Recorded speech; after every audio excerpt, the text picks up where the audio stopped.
Okay, so good afternoon, guys. Welcome to week two, class two. Yeah.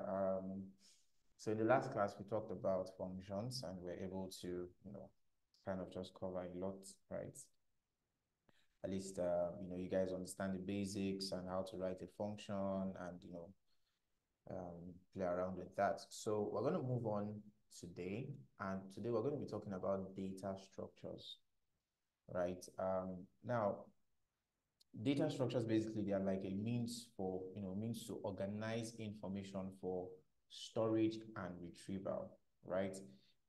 So we're not really going to talk about the concept of these data structures in general or how they actually work, but we'll just talk about this. We'll look at these three specific data structures built into Dart, right? We're going to look at lists, and actually, knowing lists and maps actually is, it's actually sufficient for your future data structure needs. But we'll also look into sets, right? If we have the time. So let's just head straight into it.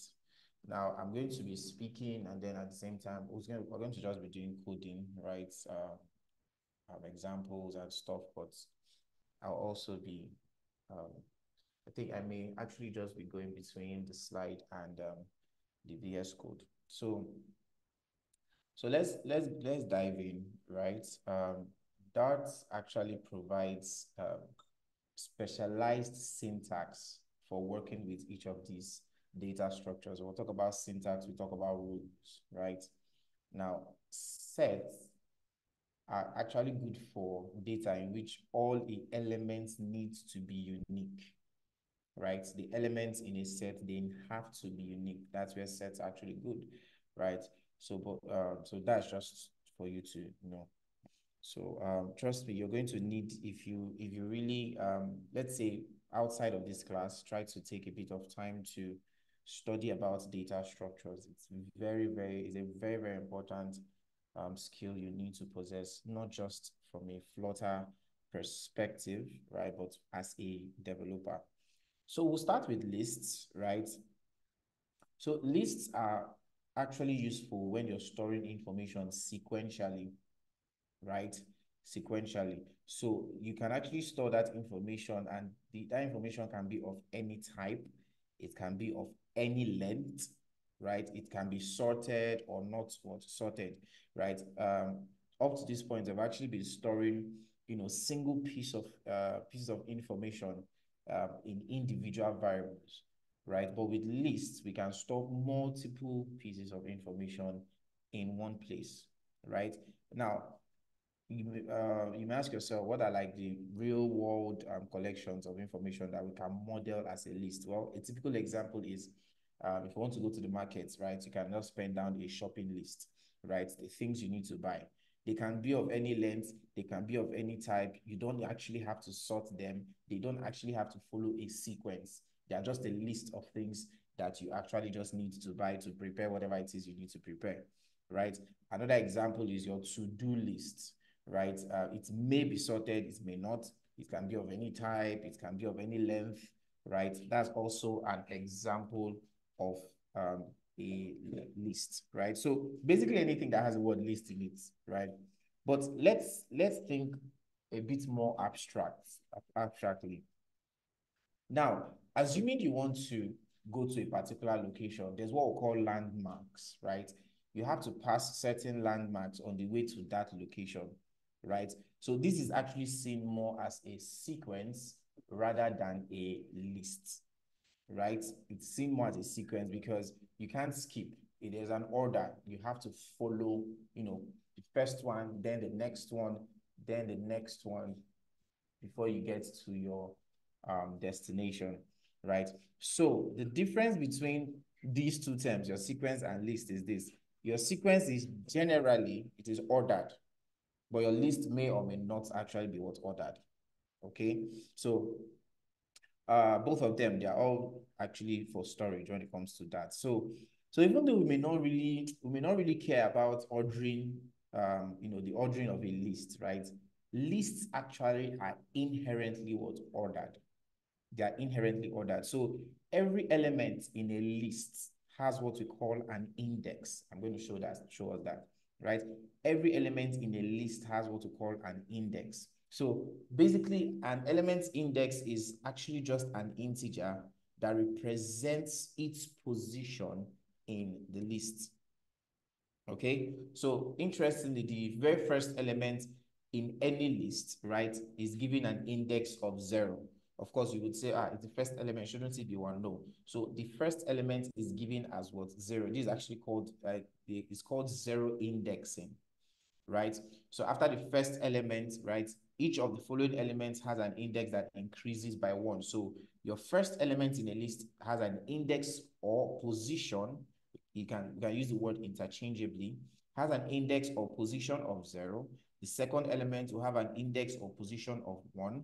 The next one to the third and the likes, right?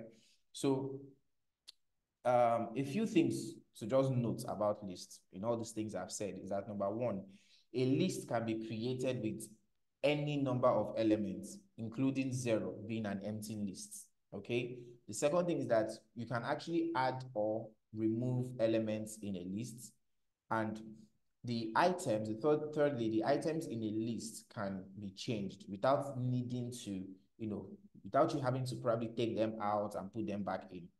Okay, so let's see this in action, right? Let's see this in action. So let me just zoom in on this a bit.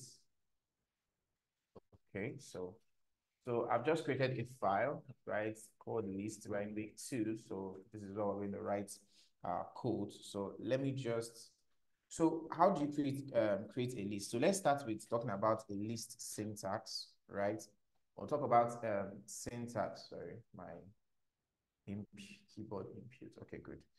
So we'll talk about syntax, right? Like I said, syntax means what? Rules. So let's look at some of the, let's look at list syntax. So now that list makes extensive use of square brackets, okay, for both defining the list literals and to reference individual elements. Okay, so it makes use of, square brackets, makes use of square brackets. So let's see how to, kind of create a list, right? So like I said, let's do this. Okay, so we can, this is one way to create a list. So I can just say list, right? And then let me say, so one of the things that we have as lists, right, are, kind of like contacts. So let's say contacts, right? And then I can do this. So what is it? This is an empty what? List. So this is a literal syntax for an empty list, right?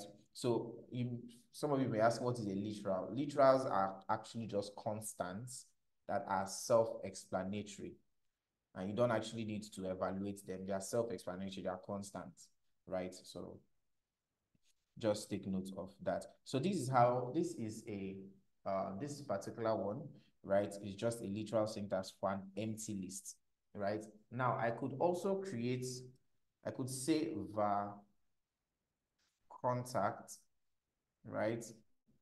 I could also do this. Now, what is this?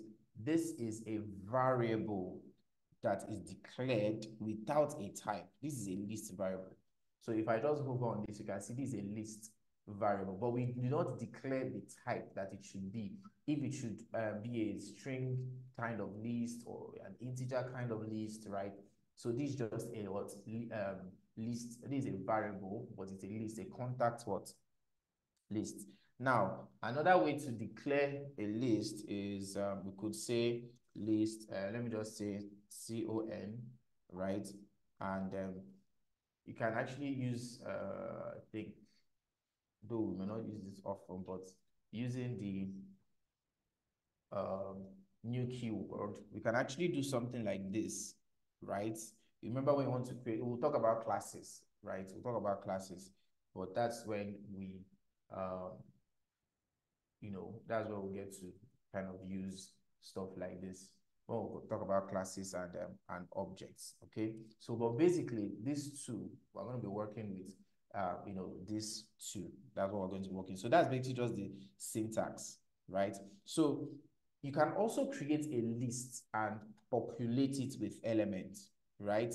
So, for example, this contact here, okay, so let me just change this to numbers, right? So I could just say list numbers, and then I want to pass in the elements, right? So, you know what, let's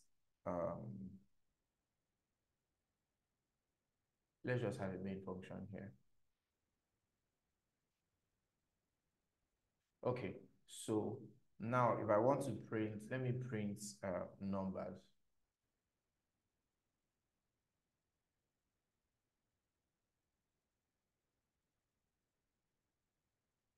Okay, so when I run this, so because this is an empty list, of course I should see just a square bracket, right?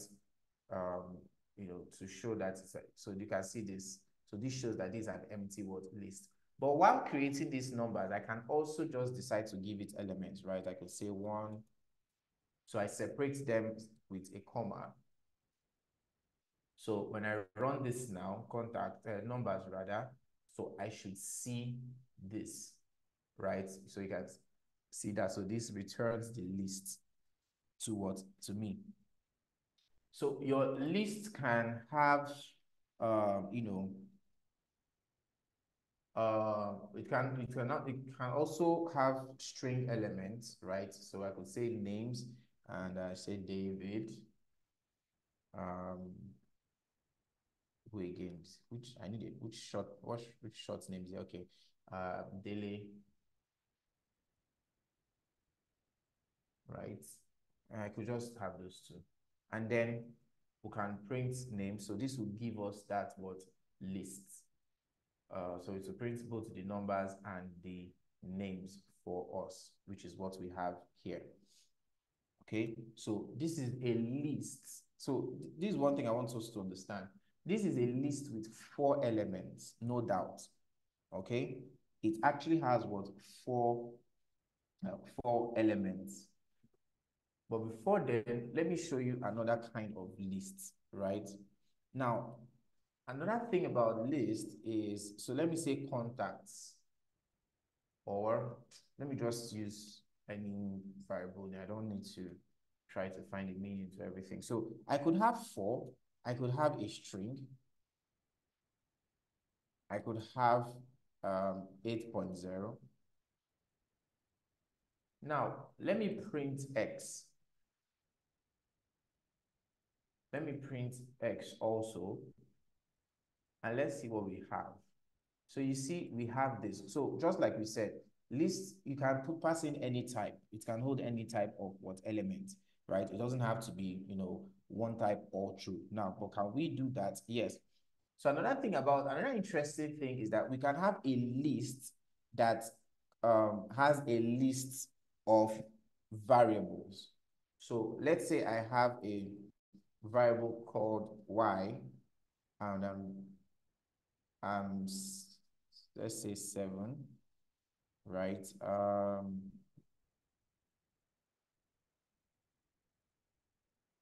And let's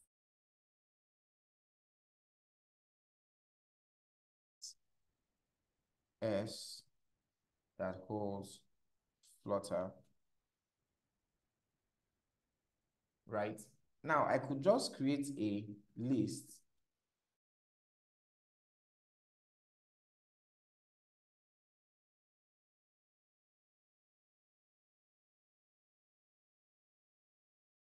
and s. So this is a list that what holds what variables. S here is a string, y here is what an integer. So what happens if I want to print z or z? Depends on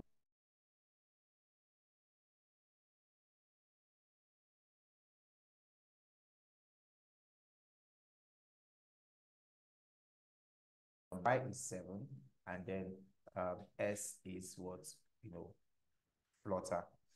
Okay, so that's actually for that's how to actually create a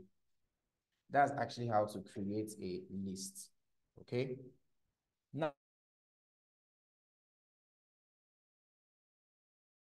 things we said is that index has to do with position, right? So the indexes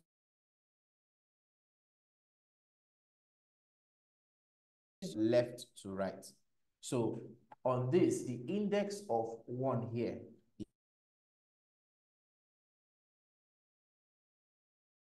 the index of this is 3, index of this, sorry, this is 0, this is 1, this is 2.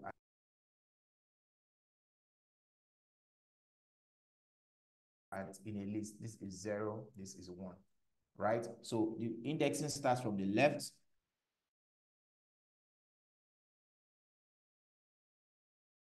The length of a list actually depends on the number of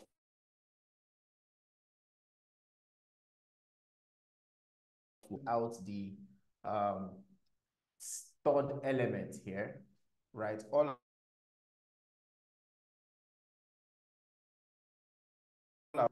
3. So if just let me close this out.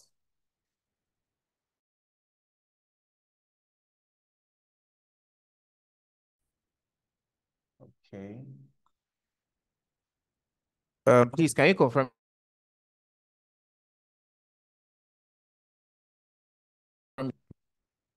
Hello? Can anybody confirm that they can hear me? Yes, I can hear you, but kind of breaking. Oh, okay.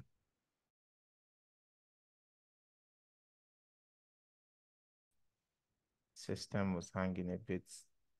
Give me um,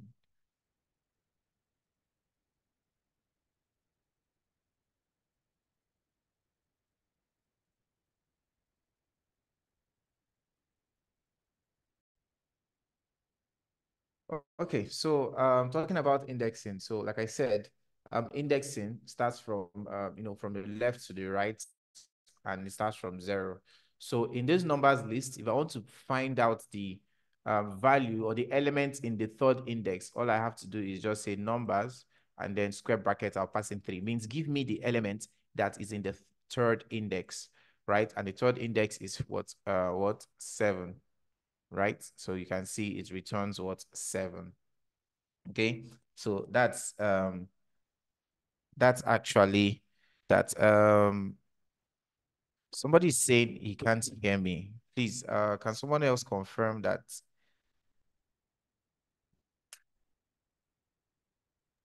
I can hear you clearly. Okay, so Blessing, I think it's possible that it's from your end. So probably drop off and join back. Okay. So let's move on. Let's move on. So yeah.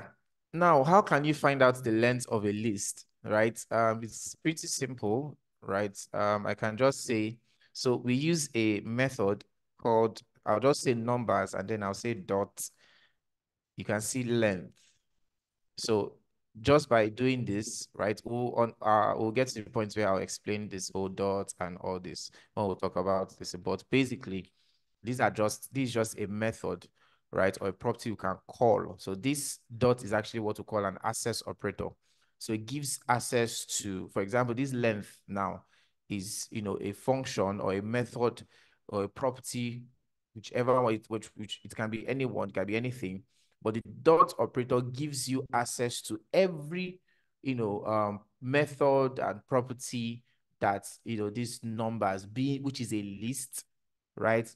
So it gives you gives you access to every method you can call or property you can access, to these numbers, which is a list. So one property or one method you can call on a list is what the dot length, so which will return the what size, the number of objects in that list. So if we when we run this, so this should give us what 4, because we have 4 elements, which is this. So that is about that. Okay. So Yeah, so that's actually basically that about lists, right? So let's see what else we can actually let's see what else we can do. So let's say I have, okay, let me create this outside here.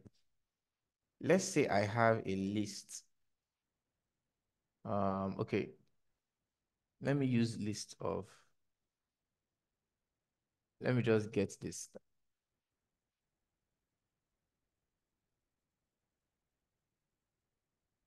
So let's say I have a list of what names, right?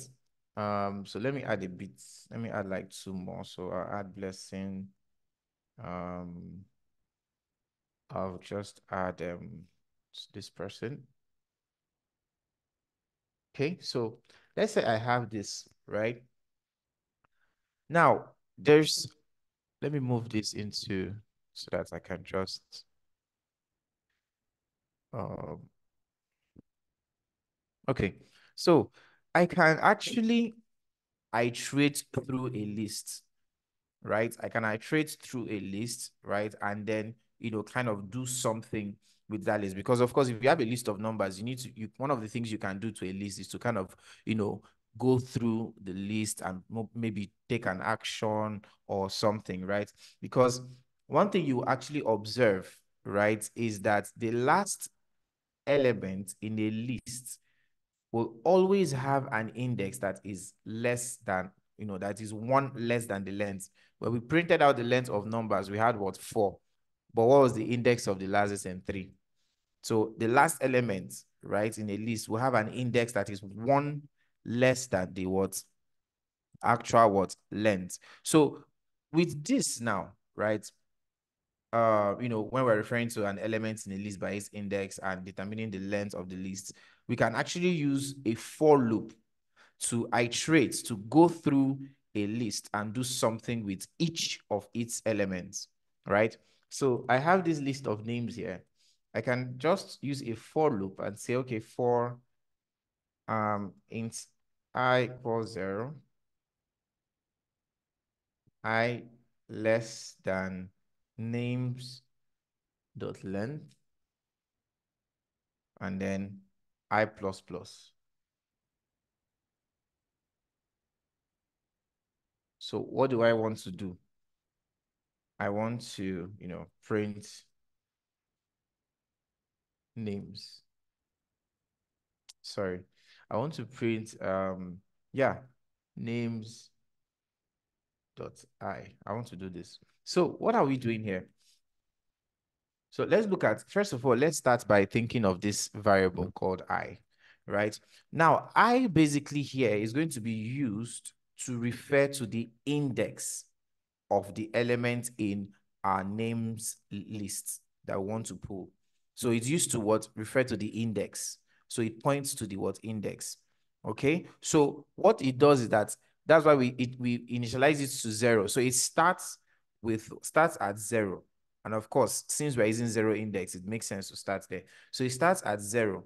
So after that, it will now what? Be increased. So it starts at 0.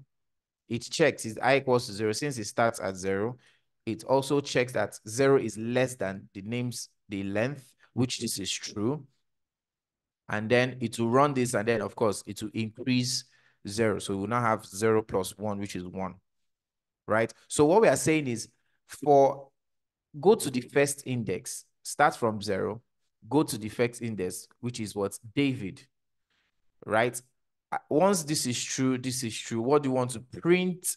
We're saying names at I. So print the value, right? Print the element in that index. So here, this is just the same as saying print names, and then we pass in what? 0, right? It will increase. It's the same thing as saying print and we pass 1. When we increase in I plus plus, the same thing as saying but 2, right? So print I. Okay, so let's just run this. Let me take this out.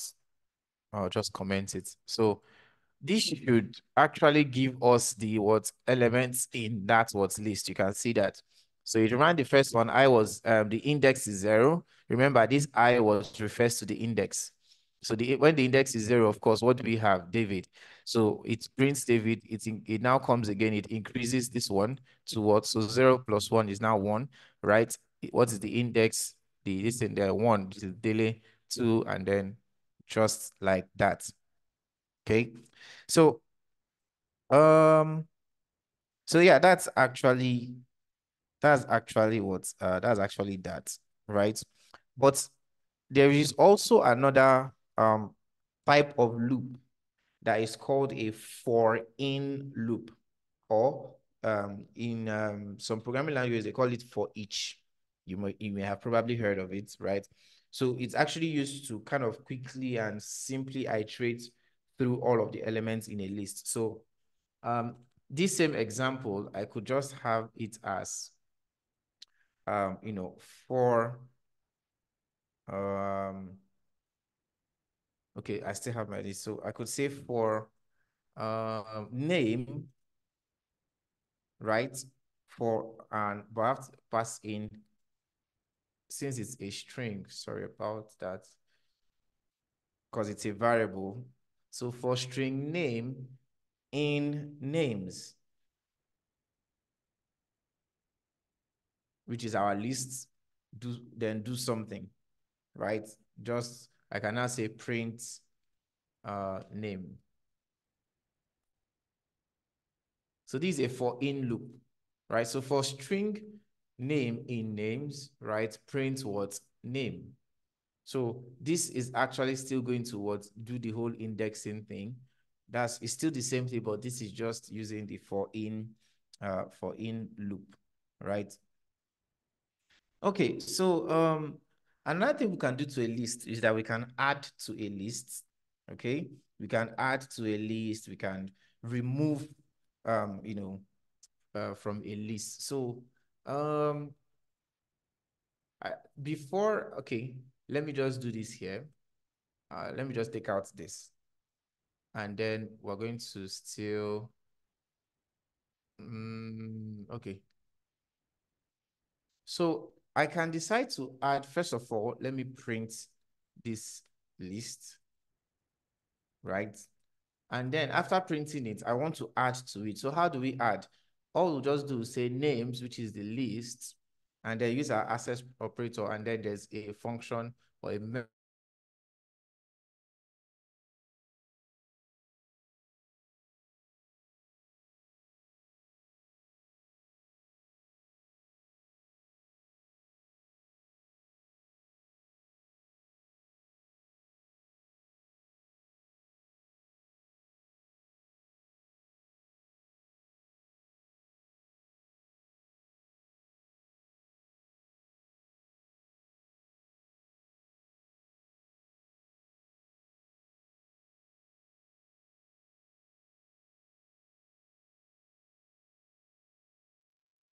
Okay, please confirm you can hear me. I think network kicked me out. Yes, I can hear you now. Okay, so where did you guys lose me, please? Let me know how, let me take a step back. What was the last thing you heard clearly? Not the one that broke, the last thing you heard clearly. Name dot add. Sorry, what? Okay, Name dot add. okay, that's fine. So that means not far-fetched. Okay, that's good. Thank you very much, Hillary. Right? I think that's your name. Or is it Harry? Okay, so yes, Harry, okay.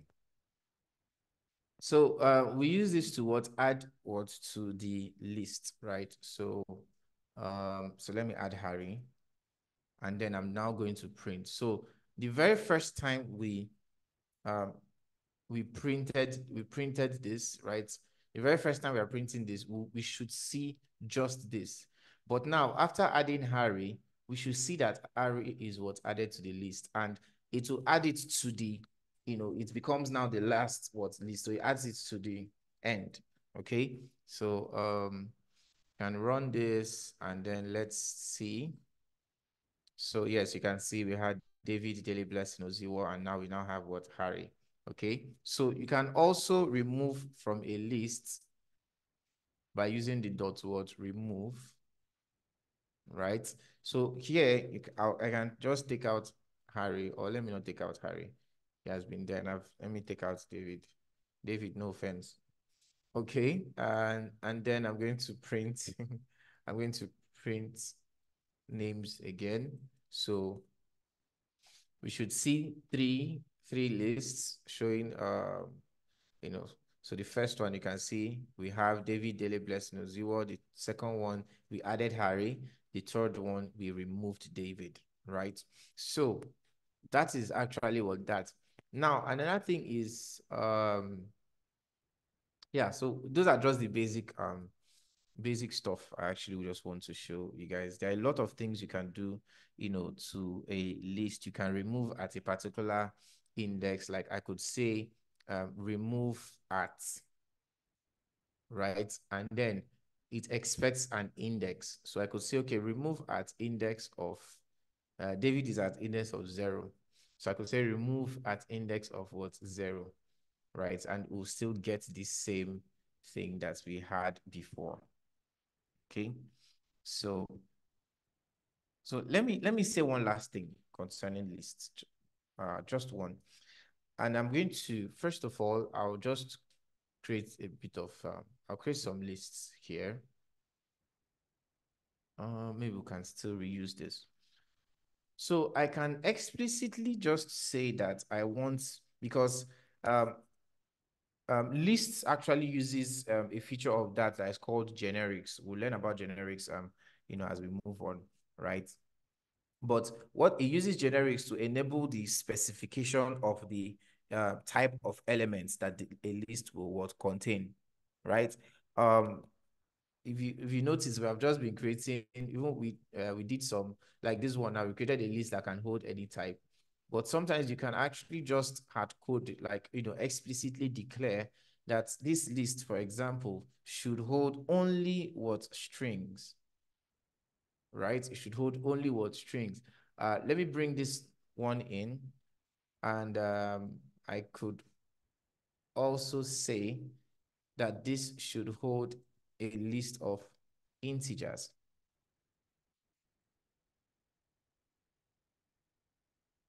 Right? Now, is it so let me show you something, right? So let me print so if I do this, you can see I want to change this now to a string. So you can see that this gives us an error here, right?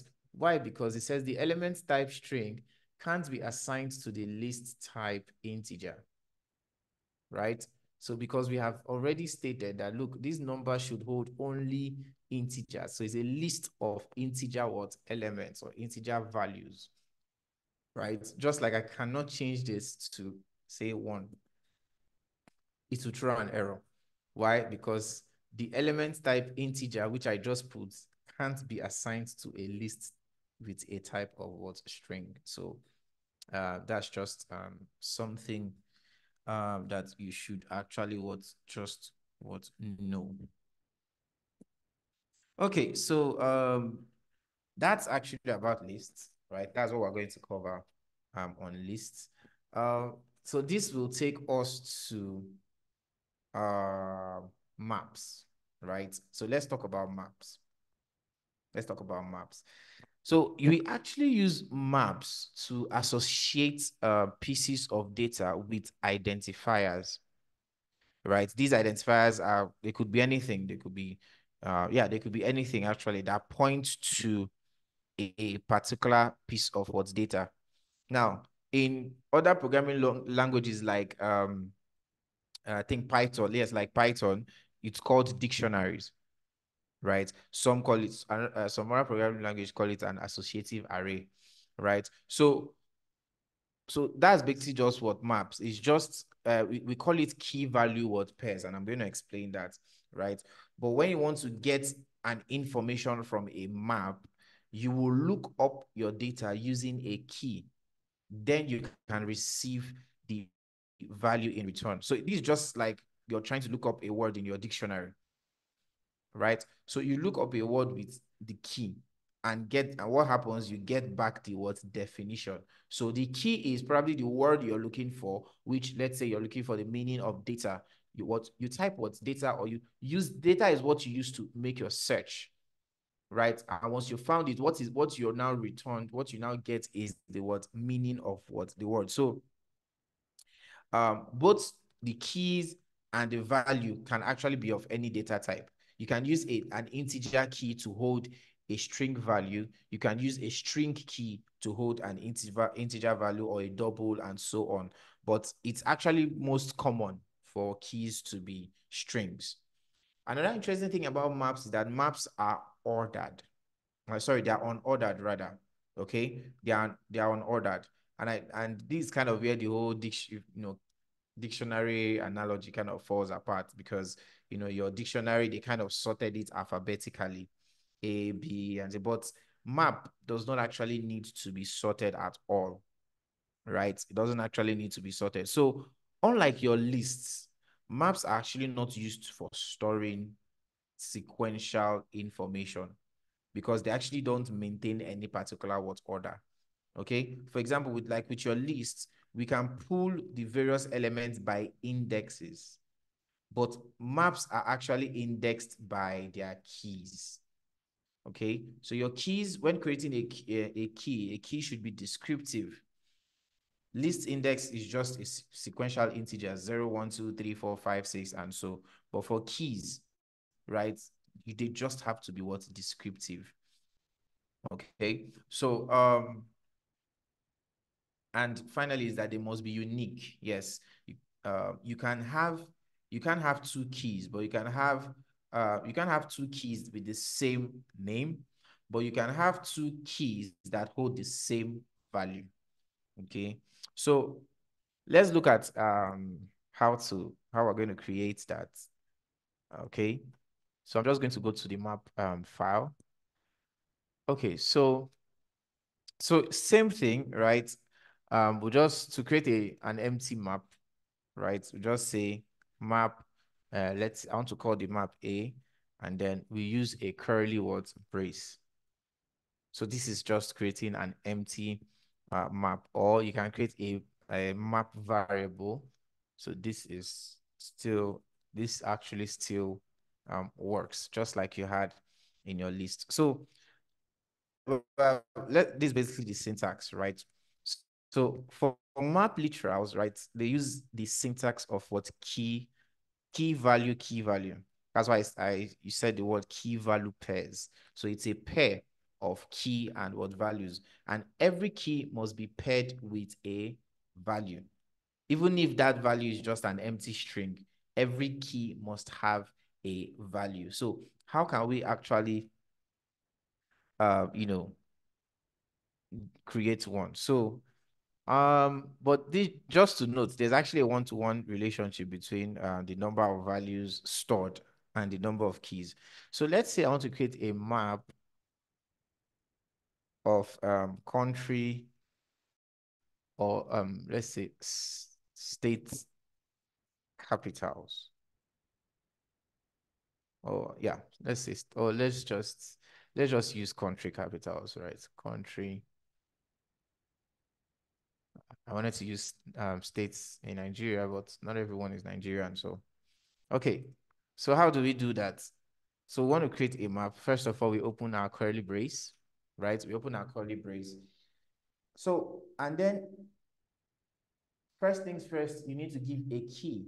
So I could say France is a key, and the capital of France is Paris. Some persons say Paris, some persons pronounce it Paris. And then you want to separate. So this is France here is the key. Paris is the value, right? So when you need access to Paris or Paris, all you have to do is call France, okay? We could say USA, and then I think that's Washington.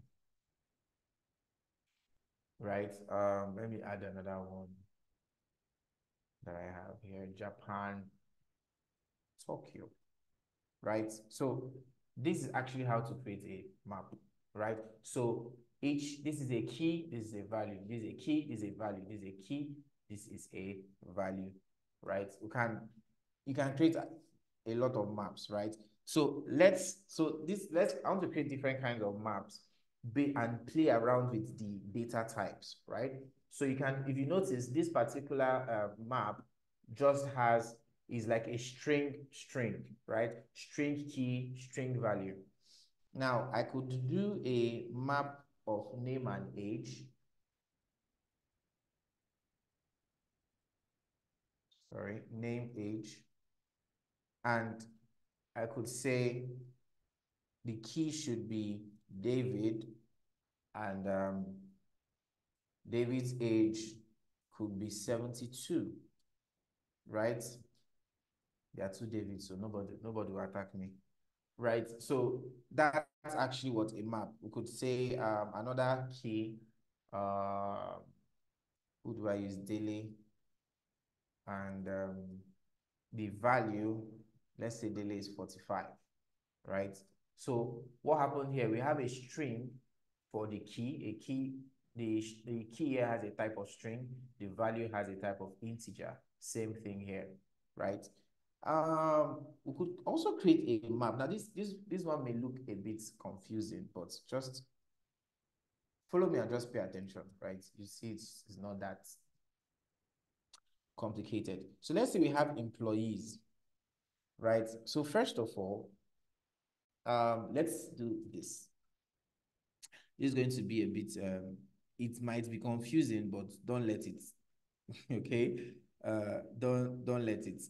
So I want to have a map of employees, right? Such that, the keys could probably just be like their employee ID, right? And I want to have an inner map. I want to actually do an inner map. So let's do something like this. So let's say a key, let me just say 23, right? So this key, right? So let's switch now. Let's use an integer as a key. So let's say 23, right? And it maps to, now, instead of, I don't want it to map to, let's say, someone, just say, um, David, right? I don't want it to, this is fine. This is, for example, David could be an employee and this is his ID. But this is just not all about David. David has some extra information. David actually is a map, right? And this is what I mean. So instead of just saying this, I can now have a map here such that it has a name and the name is David, right? This map is going to represent David because it's going to have his information. Another one, his department, I'll just use a short form for the key, is engineering. Engineering department, right? There's still more information, like let's say his salary, let's say he earns $1,000 a month. David, say amen. And Amen. yeah, I knew you do that. Okay, so we can just stop here, right? So what have we done? We have created a map whereby the key is 23. The value is not just a string, the value is a map. The value is a map itself, right? And this is just one entry. The whole of this now is just what? One entry. I could create another entry now, and I'm just going to duplicate this. Or let me save ahead to bring it down for me, right? I'll just duplicate this. So I have another, so you can see this is saying here 2 keys in a map literal shouldn't be equal. So let me say 24, right? And then let me say, which name will I use? Oh, two Davids. Okay. Which name will I use? I want to prophesy. Okay. Okay, I've used a male. How many females do we even have here? I think it's just one, right? I think it's just one. Okay, so Janet, or I don't know if Mutiat Bashua is a female. So Janet, right? Um, department, let's say HR, right? With a salary, well, she's a coder, so let's leave her. So let me say software, right? With a salary of, well, what a man can do, a woman can do better. So let me give her $1,500 a month, right? So this is a map of employees, right? This is a map of what employees, whereby the key is an integer, but the value is a map. That's such that in that map, there is a name key that will give you the actual name, department will fetch you the department, and salary will fetch you the salary. You need to understand this thing, map, because when we get into building of, when you start building, applications, consuming stuff from the, fetching APIs, you will use map. In fact, you use map a lot in Flutter, especially when you're building, full applications. So it's something to really, really understand, right? So that's actually, that. Now, but the thing is, just like we did with lists, we were able to add to a list, we were able to remove from a list. The thing is, pulling out values out of maps is not the same as that of lists. Yes, we use square brackets also, right? But instead of using the index, we refer to the element of interest. So we use a key to refer to the value that we are interested in, right? So let me still use this name age, right? So I'm just going to copy this. So we shouldn't have two keys. So I'll just say del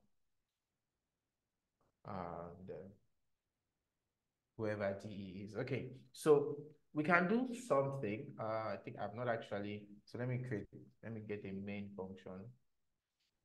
So let's see what we can do. I want us to be able to, kind of do some manipulations, right? So let's say I want to change,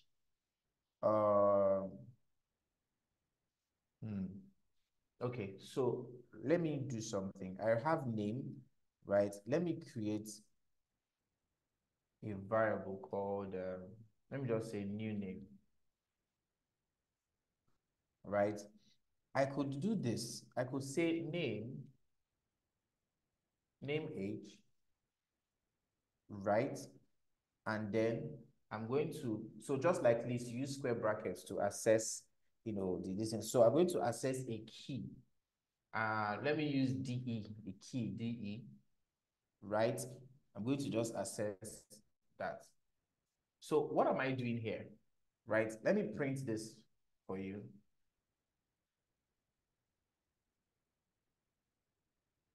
That should be outside. So let me run this and let's see what happens. So this should actually give you, so we can see we have an exception somewhere. Okay, so this is actually an integer, right? So, or here we chose double. So let me change it.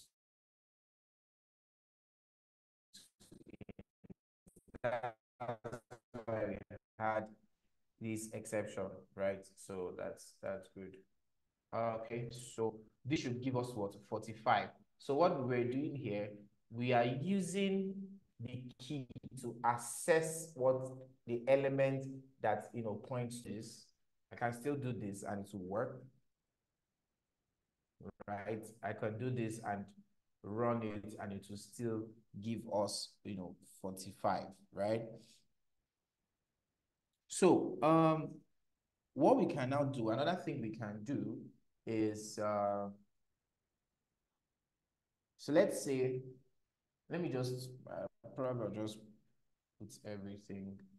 So let me just say new name, right? Now I can update, you can actually add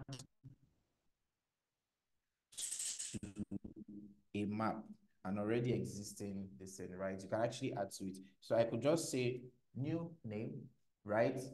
And create a key. Now I want to add to this new name to, or better still, I can just call it directly, call the name age directly, right? And I want to, basically what I want to do, I want to add another name here, right? I want to add another name to this map. So first of all, to add a new entry, I have to give a key. So JNet, right? And then I will now give the value, what should be stored, right? I'll use JNet. So let me just use this. Let me say JT as the key, and then this is the value. So that's actually how you can give add a new key value pair, right? That's how you can add a new key value pair. Now you can also update update the value of a particular key value, right? Like I could actually say David. I don't say 73, 1%, age David, right? It was 22, right? Because now I can print this JT, and this will actually give me JNN because we have added it to the map, right? So that's Sorry, please. Your network that's like is breaking. That. If you have question.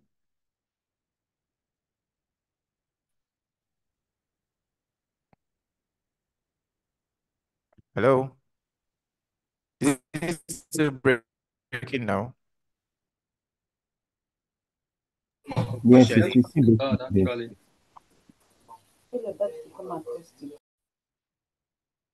Okay, so yeah, just to reiterate, no, recalibrate. Don't mind me, I'm just kidding. Okay, so taking a step back, right?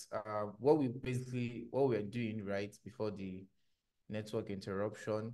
So I was just, this adds, to add more like a new entry to your map, right? That's basically what we were doing here. And then this basically is us trying to update the value of a particular key.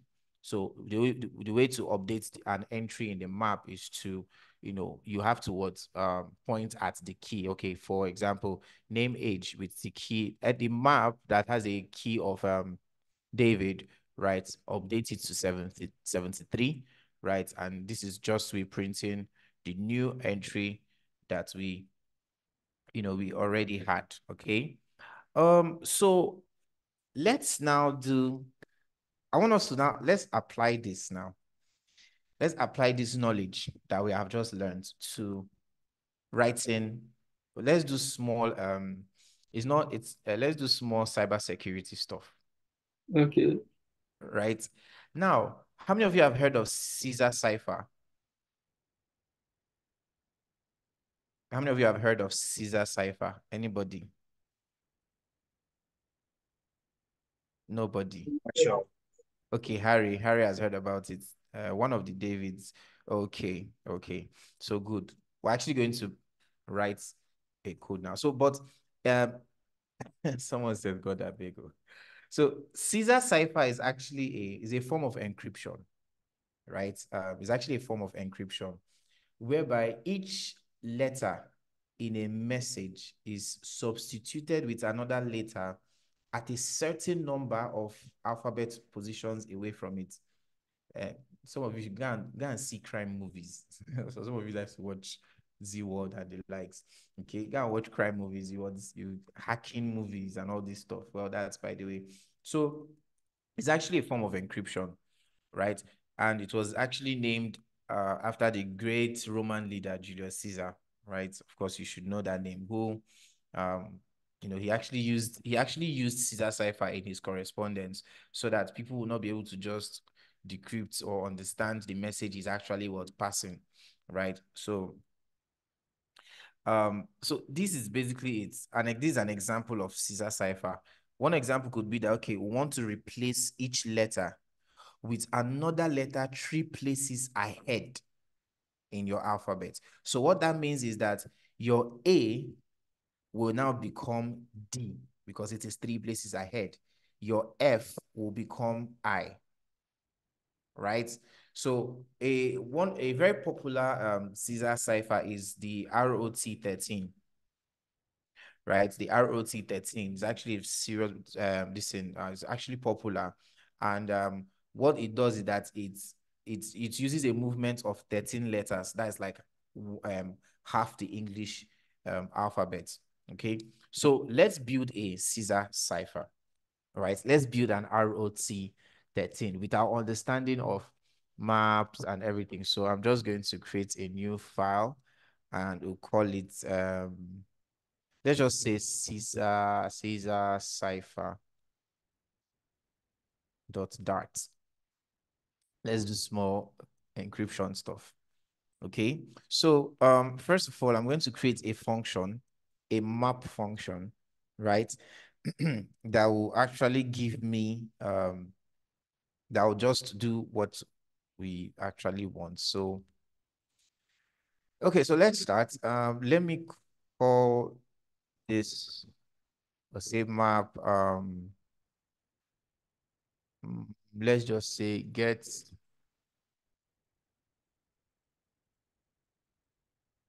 ROT13 map. So just going to name it this, right? Okay, so first of all, I want to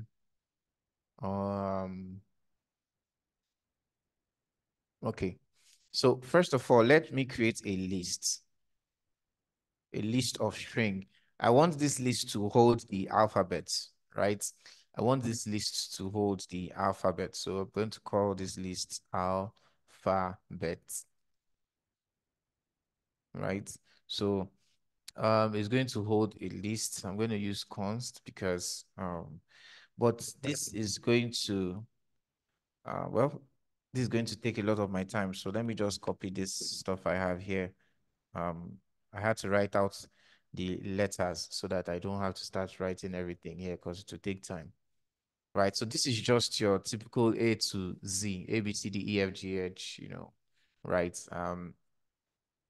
So that's just that. If I control S, well, it's going to actually, this is just formatting though, but I'm not sure I want this kind of formatting. So let's just keep it this way for now. Let me extend. Okay. So this is just a list of our alphabets. Okay. Now, the RO13, right? Remember this, what we want to do, we want to use, it's all about movement, right? We gave an example for a movement of 3. A will become what? So you just move 3, B, C, and then D. A will become D. But for the ROT13, it actually moves 13 letters ahead. So that's the change there. So I could just say const int. I want to create a variable to store 13. So let me call it movement, right? So it's a constant. So I'm going to use uppercase, and then I'm going to say what 13. So basically, this is, well, this is it will still format. So well, no way. So this is basically how many. This is basically how many places to move the letters, right? Just let me just put a comment. So right? This is basically how many places we want to move the letters. So then the next thing I'm going to do is I'm going to create an empty map. Okay, I'm going to create an empty map such so that whatever we do, we can actually just put it in a map. So I'm just going to create an empty map. Now I want to explicitly declare the type of the type the key should be and the type the value should be. So I'll do that by saying string. So what I'm saying here is this: the map I'm creating should have a key value pairs, and both of them should be of type string. So I'm going to just call this empty map code. Okay, I'm going to call it code. So so let me just run this. Let me just let me just write the code, and then I'm going to really explain it again, but I'll try to do that as I'm typing. So as I listen. So we need to now loop through the alphabets. We need to loop through the alphabet. So we're going to use a for loop, right? So I'm going to say for int I, you shouldn't be strange to this, right? Int I equals 0. Now, as long as I is less than, the alphabet dot length, okay? And then, of course, I plus plus. So for this, while looping through the alphabet, we want to do something. First of all, we want to check if the alphabet, the index, that is, so this alphabet I means, of course, it starts from 0. So in this, our alphabet list, the index of 0 is what? A, right? So if the index of the alphabet list, right, for each, if the index, okay, but before we do that, let's just check something first. So let's first of all check that I is less than the change.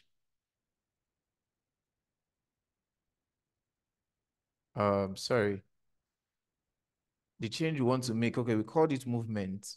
So let's check that I is less than movement, right? Because it's very important to actually check that. So we need to be sure, because when you get to 13, 13 could be, I think somewhere around either M or N, right? So we need to actually check, because when you get there, when you get to this, it actually will work differently. So if I is less than the movement, right? Move want to now do something. I should come out of here. So if I is less than the movement, what do we want to do? We want to actually now move, want to move the first 13 letters, first 13 letters forward. Right? Want to move first 13 letters forward, yeah.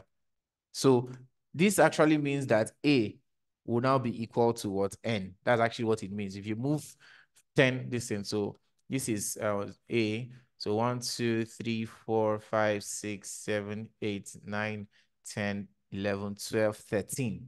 So what it's saying is, if it is less than, if I, right, is less than what movement. So 0, which is the first index, that is A. 0 is less than 13. So it will move 13 places forward. That's what we want to do in this curly brace. But here we're just checking to be sure that it is less, because when we now get to the point where 13 is not less than 13, right? When we get to 13, we can actually move 13 forward.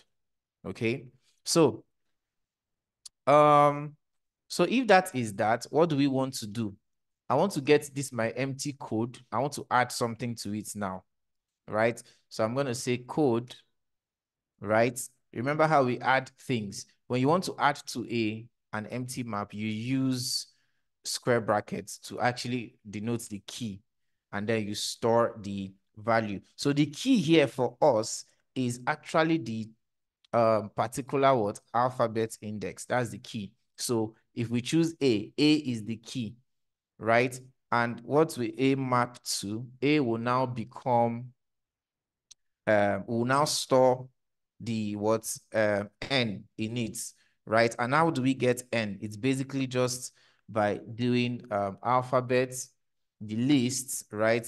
Which is what I plus what change.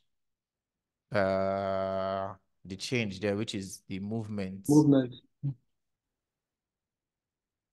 Good. So, which is 0 plus what? 13. When I is going to 1, it will be what? 1 plus what? 13, which is what? 14. And all, it will keep on, running that. So, else, we want to do something.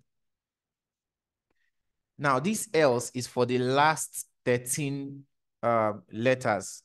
Okay? So, it will go back. So when we get to the point where, we have got to 30, it will now what? Go back. So what that means is that when you get to n, it will now start counting backwards. N will now become A. It won't count forward again because after Z or Z, there's no other letter. So it will what? Count backward, right? So our code, right, is going to, with alphabet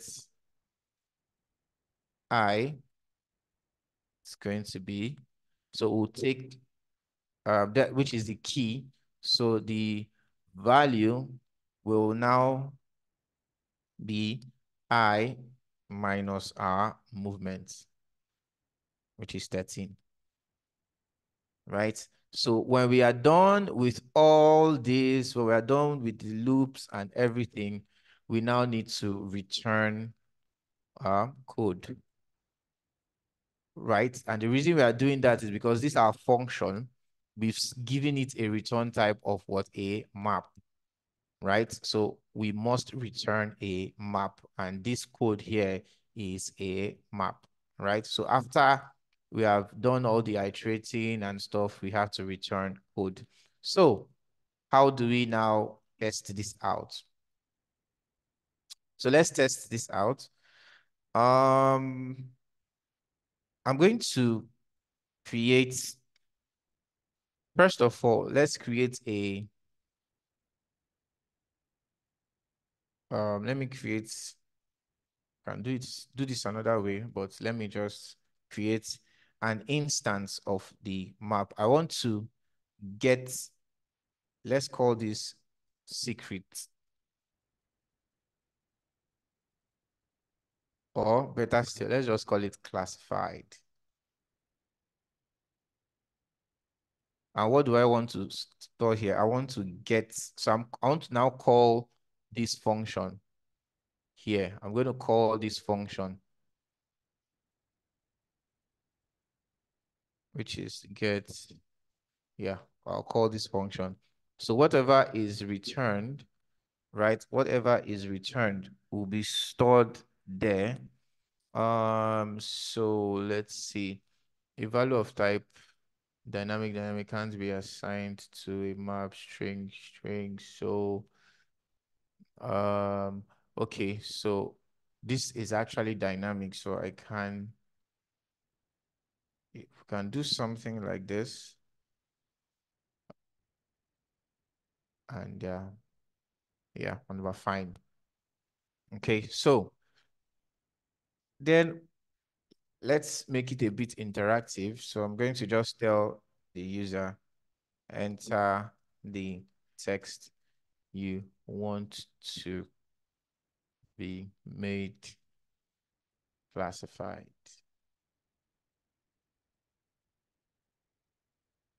Right? And then we'll do our read line, right? So we'll get the original, let's get the original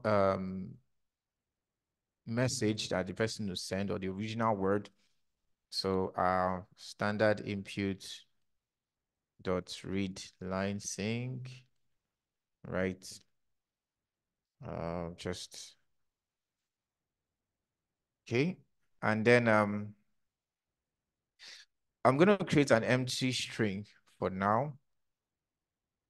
This is like, so this is the classified message variable.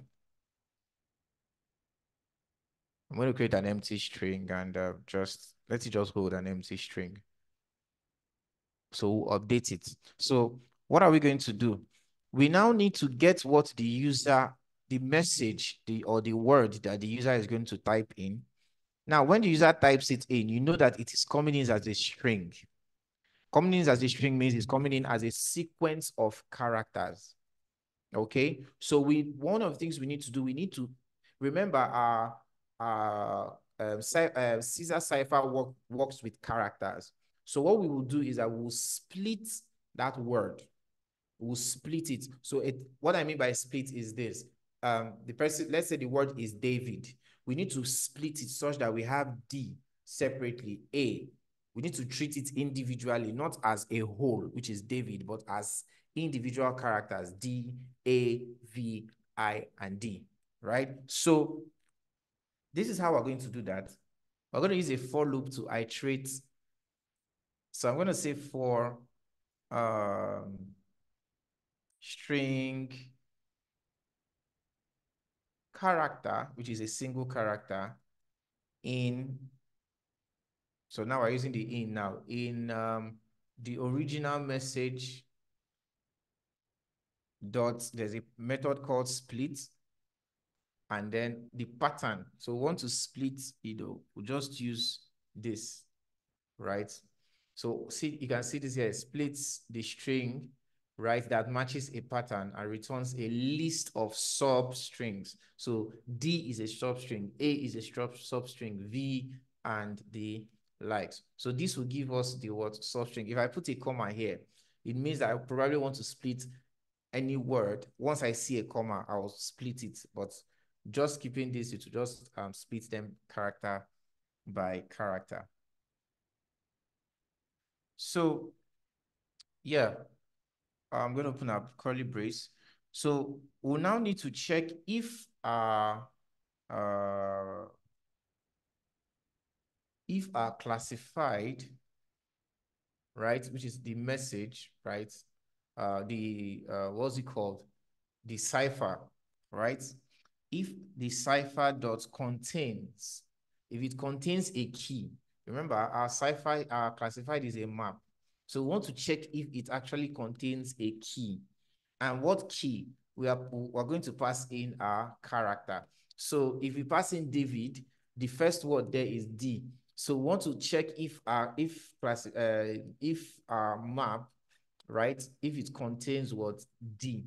Now, if it does, then we will update our classified message. So I'm going to say classified message, right? So I'm going to use this plus or equal, and then I'm going to say what? Classified, and then pass in the character. So this here, no, not classified message, classified, right? Okay, let's see. So the argument type, okay, string. So this is nullable, right? Because we are getting, it's possible that, we get a null. So we'll just add this. So this here is just our Caesar cipher, right? We want to just store that method here. So when we pass in the character, right? So whatever is passed in here will actually run through all of this, right? It will run through this process, right? I'm going to show, I'll see if I can show you guys debugging, right? So we'll see how it works one by one. So now say else, else our classified message, classified message will be equal, okay, let's see. Yeah, classified message. If it is not, what we're just doing is that we are just passing that character back. So let me see. The value of this isn't used. Are you kidding me? So Let me see. It's used. So why are you saying it's not? Okay, so sometimes let me take this up here. Figure this out. Okay, so let's just move. My spelling of classified is actually wrong. I'm not classified. I think I'm correct. Well, let's leave spelling for now. Okay, I'm sure this is not the spelling. There should be an I there. So, but let's finish this. Yeah, so after doing all that, right? After this for loop, I want to print the classified message. Yeah. Okay, so yeah, it's because we haven't called it, right? So we're basically just updating the variable here, but we hadn't called it. So okay, so this is it. Let's run. I will still run through it one more time, but let's test this out. So we're going to use David here, sorry. So in this, let me take this up. So I'm going to type in David and I'll click enter. So you can see. So this is what it actually gives us. So it give us the N, A is N, V is I is V, D is Q. All right. So this first one, I still having a D here, or is that okay? So one thing about what's it called? So who can tell me? Yes, let me see. Let me see. Who can tell me why we have David? The D and this D is the same. Who can tell me why? Anybody? Can anybody tell me why it still returned? It actually encrypted A. A is now N. It encrypted V, encrypted I. It even encrypted this D, but it did not encrypt this first one. Anybody? Anybody? Anybody? Anybody? Anybody? I think Anybody? you started. Can you hear me? Yes, go ahead. Can you hear me? Yeah, I think you started the looping from the first second index. That's from 1 instead of 0. Well, But I no, can't see the code. no, I didn't actually start from 1. I didn't start from 1. If you check my listing, that our for loop for this Caesar cipher starts from 0. So Oh, okay. yeah. Anybody else want to try? Dele? Yes, Dele, go ahead. Because the alpha and the something, the map is lowercase. Thank you very much. So D is actually uppercase. That is why. Okay, so you need to understand that casing is very important.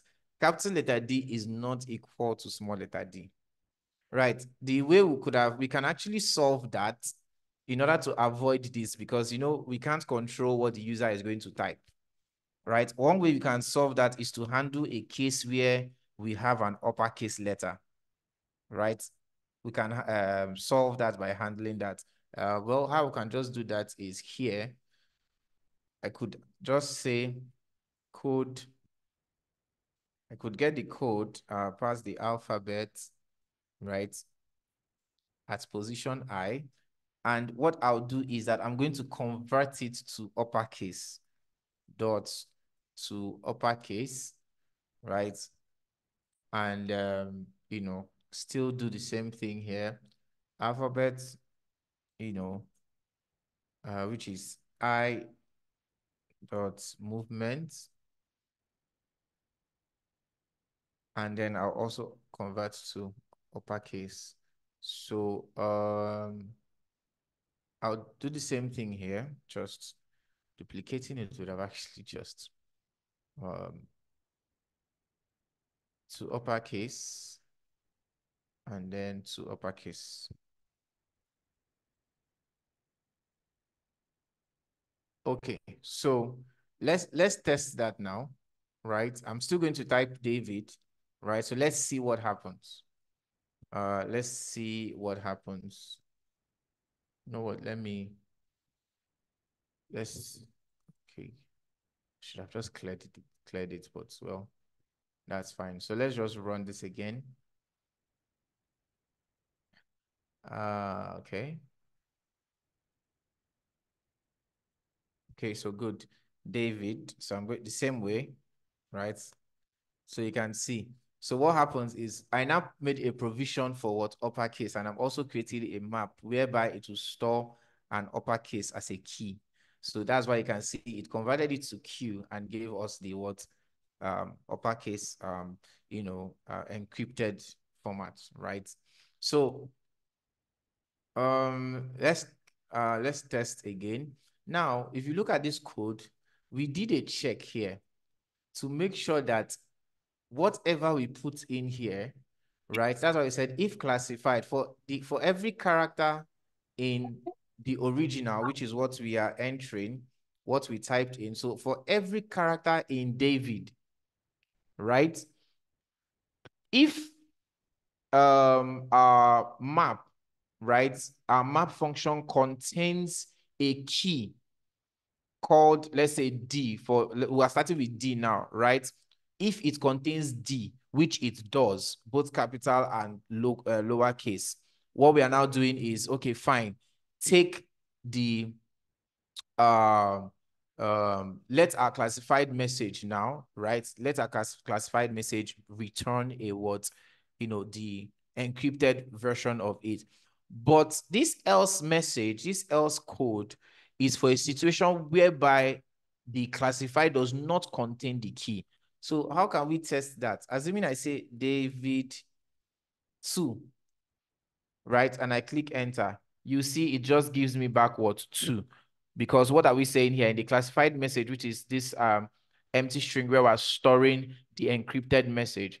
We said that, look, if the character is not in our Caesar cipher, right? Just take that character and store it back. Just give it back to me. Basically, that's what it is. And it just gave me back 2, right? Because there is no, in our cipher, there is no map for what 2.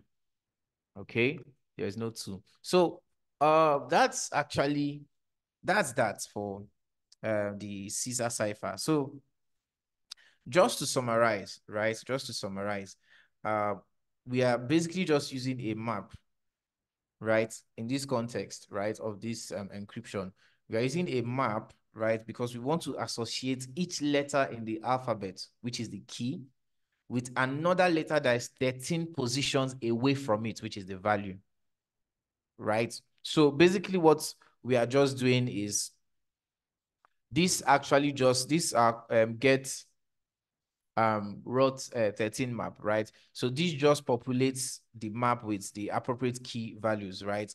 And we are going to do, we do that using a loop. So for each iteration, it will create 2 entries in the map. Here, this part, for each iteration, it will create 2 entries. The first entry here is for lowercase. The next entry is for the corresponding uppercase. Okay, so just to reiterate, what we're doing here, right, is this. We are basically checking if the current index is what?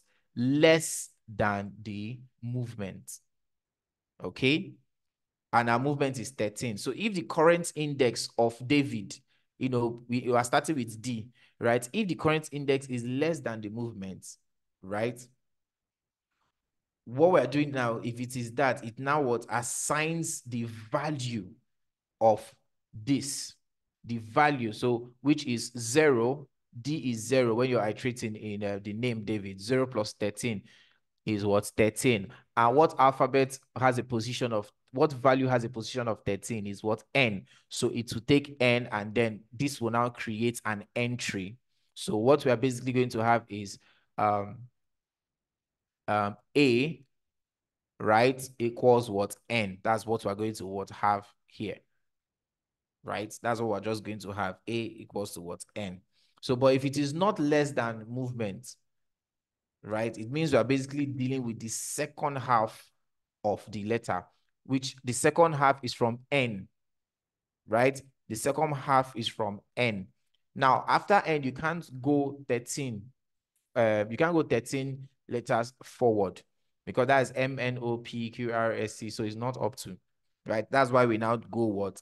Backwards, right? We now go backwards. That's why you have 1 minus what movement. So if it is 13, what you have is 13 minus what? 13, right? And what alphabet has the index of 0 is actually what? A. So N now becomes what? A, right? So I could just put this in here and say move the first 3 letters backward. That's what this one does, backward. So such that N equals A. So any question? That's actually, this is where we're going to wrap it up. So your task, yes, your task is to read up on sets. We'll have our conversation on Discord. So questions? Now that map has to speak. How come I haven't speak that? That's supposed to You're breaking. I don't know if it's from my end. Hello, Dele. Go, take that question again. map. The map. Which, you mean this? Yeah, okay. That and the one at the top. Okay, Yeah, what happened to it? I thought it's supposed to be that. No. A map, remember, you can see this definition here. A map is a collection of key value pairs. This first string is the key, and this is basically saying that our key in the map should be of type string. This is for the value. It's just like your dictionary, right? Where you want to search for the word, let's say you want to see if you need to get the meaning of about, when you want to search the dictionary, it's about that is the key. That's what you use to find the meaning. So map is represented by key value word pairs. So it can be 1. Okay. Harry, go ahead. Okay, thank you. Can you hear me? Yes, go ahead. Okay. Yeah, I was wondering if we can get the source code so we can understand things better. Okay. Yeah, sure. I'll send that to you guys. I'll send the source code to the channel, yes. Okay. I think there are no other questions, right? Yes, I'm going to we'll tie it down here. Oh, Harry, you want to ask Wait, again? yes, sorry.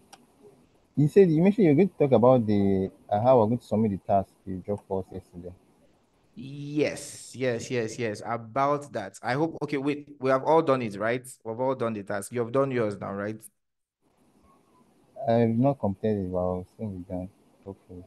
Okay, I'll drop a message concerning that on the Discord. So yes. So Emmanuel, do you have a question? All right. Thank you very much for the class. That's wonderful. I think one of the methods, probably I guess there are methods here. One of the methods you used, apart from to uppercase, say contains. Please, sorry, can you go down to that place? Contains key. Okay. Yeah, contains key. So that means is this a string method? Okay, no, it's a map method. Map You know, the method. classified is actually a map. Yes. Map So you're checking if a map contains a particular key. key. So it's a map method. Yes, not a string method. Contains key. Yeah, key. Okay. So map. No, that's a very interesting thing about programming, some of these frameworks, coding, right? Yeah. One of the things they try to do is to use names that can pass, give you an idea of what it does. That's why when I taught you guys variables and the conventions, I said, look, when you're naming your variables, it should actually have a descriptive name. So this is something you can just read like English language, right? So you're checking if the map contains key. You understand? And then we're passing in, a particular character, right? And it will check. So you can, if I hover on this, you will see whether this map contains the given key. It actually returns a true or false. Remember, because we're doing an if statement, this, whatever is inside here has to what resolve to true if you want to run this. Yes, But if yes, it's yes. false, that's when this will run. Okay. Yes, yes. Okay, thank you so much. I appreciate it. Yes, sure. Okay, so yeah, I think we can round that up here. So, well, thank you very much, guys. In our next class, we'll get into object-oriented programming, right? We'll get into OOP. Yeah, so that's something to look forward to. I think after, depends on our speed. I think after next week, we'll dive into Flutter. I think after next week, we'll dive into Flutter, right? But I want to try to see how much, we can understand, the language that we're going to be making use of when we're writing, when we start writing logic, so that we are not confused. And so thank you very much, right? We'll continue our chats and this on the Discord workspace. But till then, thank you very Thank you. much, and let's have a wonderful